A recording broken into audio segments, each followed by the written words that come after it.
I kublei pi waro ki prolog projor ki wasnyao sukwo ap i ki kubor wa pala hau new channel ki kubor wa pala ki wakwa open snyao chapi wa yap hado katle ngut ki bro hadien wa bam tit beki te ton stangi ki kubor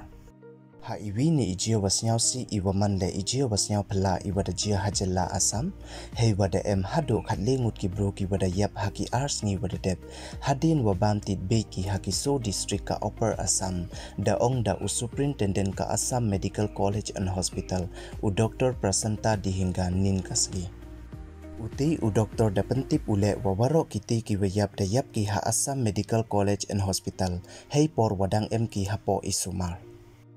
da ong ule walip hausan ngut ki wathia kejut nei kejut tit ki wana upper Assam district ka charadio Dibrugarh Siwasagar watin sukia da admit yaki ha Assam Medical College haki sans ngi wadadep hei wana kiti ki lip hausan ngut da yap khatle ngut haki ars ngi wadadep na kiti ki khatle ngut ki wadayap so ngut da yap ki hakatu kasngi Monday kat wasa khande ngut wan da yap ki hakatu kasngi Tuesday waro kite ki wayap da bam tit khlo ki hayung yong ki dai wamut wato utit bam hadin wada bam ki ya utit bej da chitom ki naka osia da sedang ki wo prai we da sedang ki le wo chitom naka abdominal cramps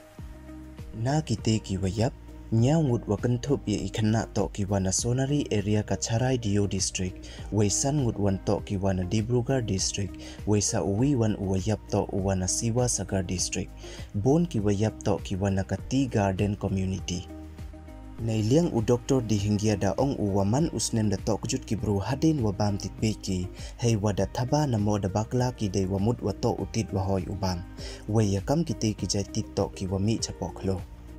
Teka jingsnen wayo inakani ka kubor to wamhoi ubam tit klumar ikat wayo khamtam ki wa met chaklo nei bha em kitit bej waman kam kitit wahoi ubam weiman da bam it to kjut nei te wan te yap kam te la da ye to uyaj bha nei bam tit klo khnang wayo light na iwan ijia wasnyau si te du kini don hi kuble chibon yechem wan I haki kubor wadawan